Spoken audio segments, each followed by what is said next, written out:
We're joined by Eric Mandel. He's the director of the Middle East Political Information Network, and we're also joined by Middle East analyst Micah Halpern. So it's after 1 a.m. in Israel, and the entire country is probably awake at this point following the news. This is really a historic moment for the country. Who is to blame for this situation? How do you think, Micah, this is resonating with the Israeli public? We're seeing Lieberman, Netanyahu going out to the media, pointing fingers at each other. What's the public's view? Well, the public's view is actually pretty clear. Israelis see themselves as a first world country, not a banana republic.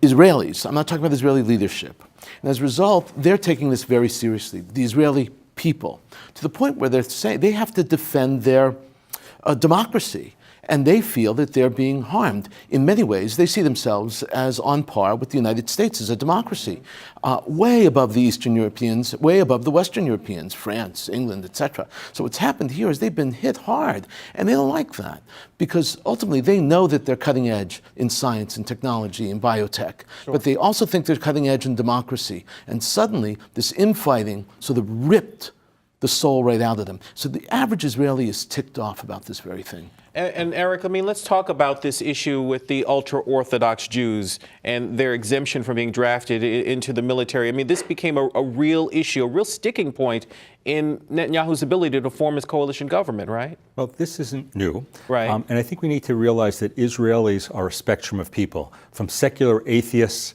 to secular right, to traditionalists, to religious Zionists, the most loyal, patriotic members of the IDF combat units, to ultra-Orthodox Haredim. And I think that when Lieberman spoke up for the secular right, there were many other people other than the ultra-Orthodox who were basically non-Zionists, and some are almost anti-Zionist, who they were happy that they felt that much of the money has been extorted over time by them, and the exemption, which started during Ben-Gurion's time, has gotten out of control. So I think that there's a real problem happening within Israel that this is exemplifying right now. And this problem, Eric, is not going anywhere, though. On September 17th, this problem of the draft bill will still be there. But if, people watching us now are probably thinking, what could change from now until September 17th? Wouldn't we get in Israel to this situation once again? So what would be your answer to this? So I think, people say we'll have the same outcome. I can almost guarantee you it won't be the same outcome. And I'll use my experience in American politics. I believe, first of all, blue and white may not be a party at that point. Lapid may split. There could be a coup within Likud. You walked back his remarks from yesterday already. But anything is possible. It was a marriage of convenience, and it didn't work out. They may be looking for something else because they don't want to have the same result. Where will Lieberman end up? Will he end up in what Bibi calls the left? It's a pejorative term for them. Everybody, right? But Micah, I want to bring you in on this too, because even though we don't know yet what the outcome will be in September, Netanyahu made it pretty clear in his remarks just in the last hour that he feels he is the best person to lead Israel into the future.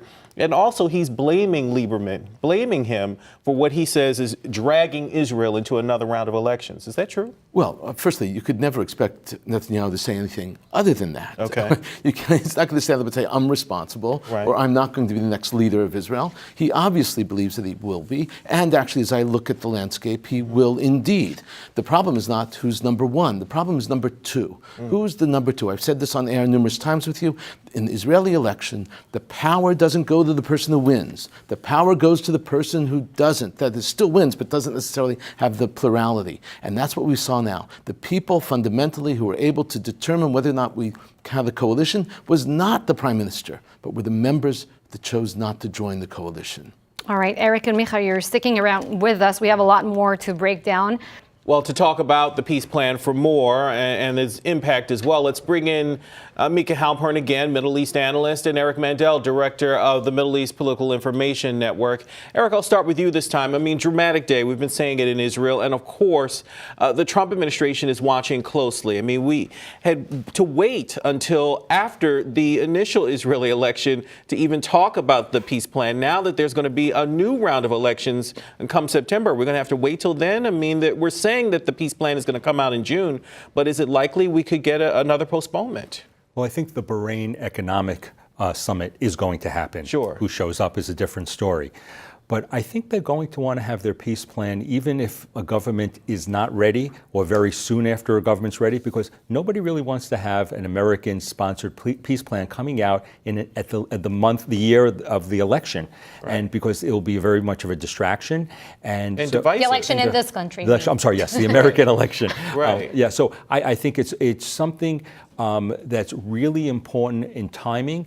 And as I say, even though people say, well, the Palestinians aren't there and other countries aren't there, this is an incredibly important thing. As I say, when this comes from America, this will be a foundational document going forward, and people will build upon it if eventually the Palestinians could ever think of accepting a Jewish state. So to Eric's point here about, the 2020 elections here, definitely it's not the time frame that the White House had in mind when they thought about potential dates to release a peace plan. Right. By the time a new government in Israel will be formed, Trump will be on the campaign trail.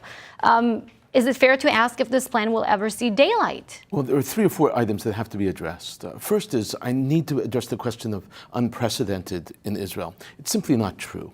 In 1990, Shimon Peres failed to get a coalition. Right. In 2009, Tzipi Livni failed to do the same thing.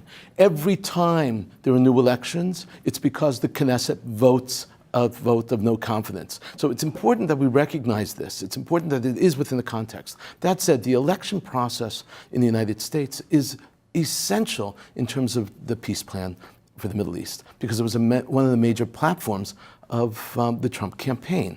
And as a result, he needs to move ahead on it. He already is moving ahead because that's what the Bahrain workshop is all about. It's not about necessarily giving the whole plan, but it's about doing it in stages. And right now we're seeing that. That's the first stage. But that said, though, President Trump and the Trump administration has been very much backing Netanyahu every step of the way. I mean, President Trump tweeted his support for Netanyahu just this week.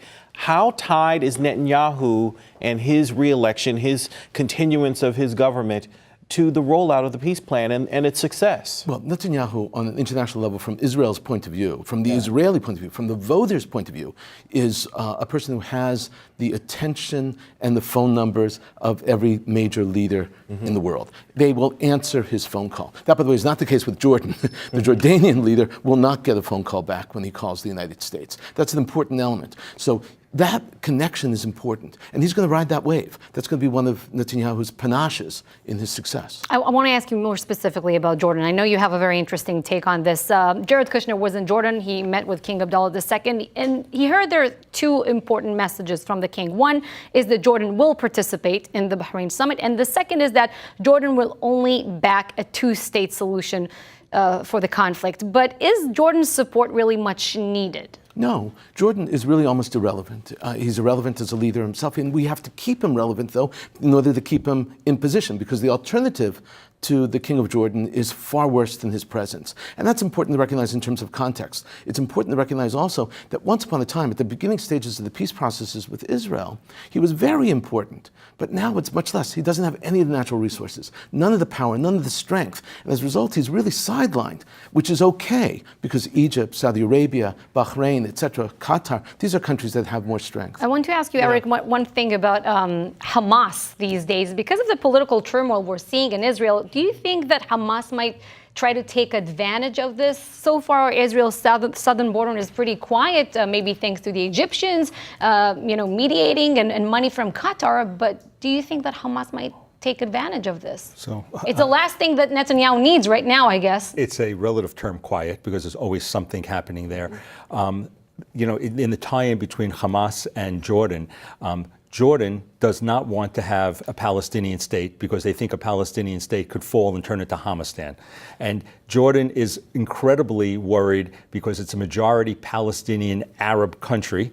And the Jordanians, if the real Jordanians, as people in the parliament have told me, they expect the Palestinian Arabs who are citizens there to leave and go into the West Bank if there is going to be a state that's there.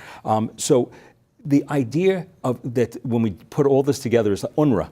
UNRWA designates 2 million Palestinian Arabs of Jordanian citizenship who are getting funding, but they're not refugees. They have citizenship of another country. Hamas has UNRWA there, and fortunately, America has decreased the funding there, so they've had more pressure, and this all ties in together. So I think the big thing here is, will Hamas do something? I think if Iran wants them to do something, if Palestinian Islamic Jihad may want to Iran start doesn't have too money to help them come do in. something at this point. And then underneath it all, you have to wonder what the Palestinians are making, seeing such political upheaval in Israel. Thanks to you both, Eric Mandel, Micah Halpern, for your analysis this evening.